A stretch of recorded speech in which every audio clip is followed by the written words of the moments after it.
இவங்களுக்காக நீ எதுக்காக இந்த அளவுக்கு துடிக்கிற? இப்படி எல்லா வாட்டியும் இவ்வளவு பெரிய தியாகத்தை நீ எதுக்காக செய்யற? இது தியாகம்னு நான் நினைக்கல ஆண்டி. மித்ராவையும் லக்கியையும் காப்பாத்துறது என்னோட கடமையா நான் ஃபீல் பண்றேன்.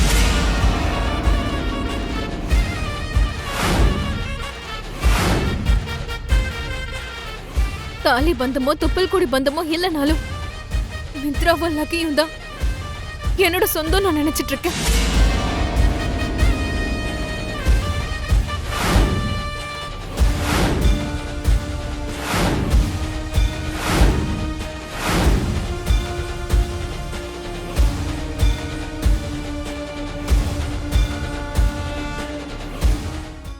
மனிஷாவால அன்னைக்கு உங்க அப்பாவுக்கும் இன்னைக்கு உனக்கும் எதுவுமே ஆகல லக்கி. இவ்வளவு நேரம் நீ நல்லதான் இருந்த. ஆனா திடீர்னு யார் கண்ணு பட்டுருச்சோன்னு தெரியல, இப்படி ஆயிடுச்சு. சிலருடைய கண்ணு பட்டுருச்சுன்னா எந்த மாதிரி தான் நடக்கும். லக்கிக்கு தான் ஒண்ணும் ஆகலையே தேவயானி, நீ எதுக்கு இப்படி எல்லாம் பேசிட்டு இருக்க? எதுவும் ஆகலங்கிறதுனால சரியா போச்சுக்கா. ஏதாவது நடக்க கூடாதது நடந்தா போன உயிர் திரும்ப வந்துருமா?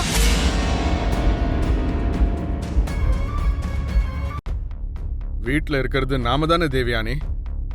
இங்க யாரோட கண்ணு பட்டுருச்சுன்னு நீ குறை சொல்ற? இவங்க தான் என்னால சொல்ல முடியாது மாமா. ஆனா சிலருடைய கண்ணு பட்டாலே இப்படிதான் ஆகும். அவங்களுடைய கண்ணு பட்டா போதும், மொத்தமா பஸ்மம் ஆயிடும்.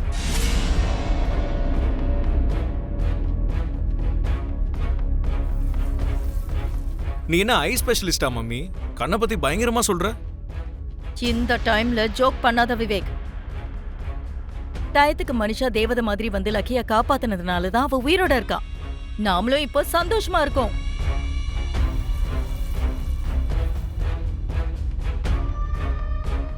நான் தேவதை கிடையாது ஆண்டி.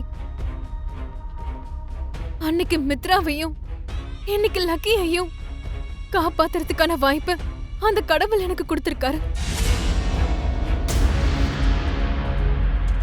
ஆனா இந்த அதிர்ஷ்டம் ஒவ்வொரு தடவையும் எனக்கே கிடைக்கணும்னு நான் அந்த ஆண்டவன் கிட்ட வேண்டிக்கிறேன். ஒரு நிமிஷம் மனிஷா,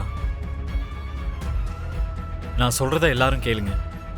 இது நல்லதா கெட்டதா தப்பா ரைட்டான்லாம் எனக்கு தெரியாது. என் மனசுல பட்டதை சொல்லணும்னு நினைக்கிறேன்.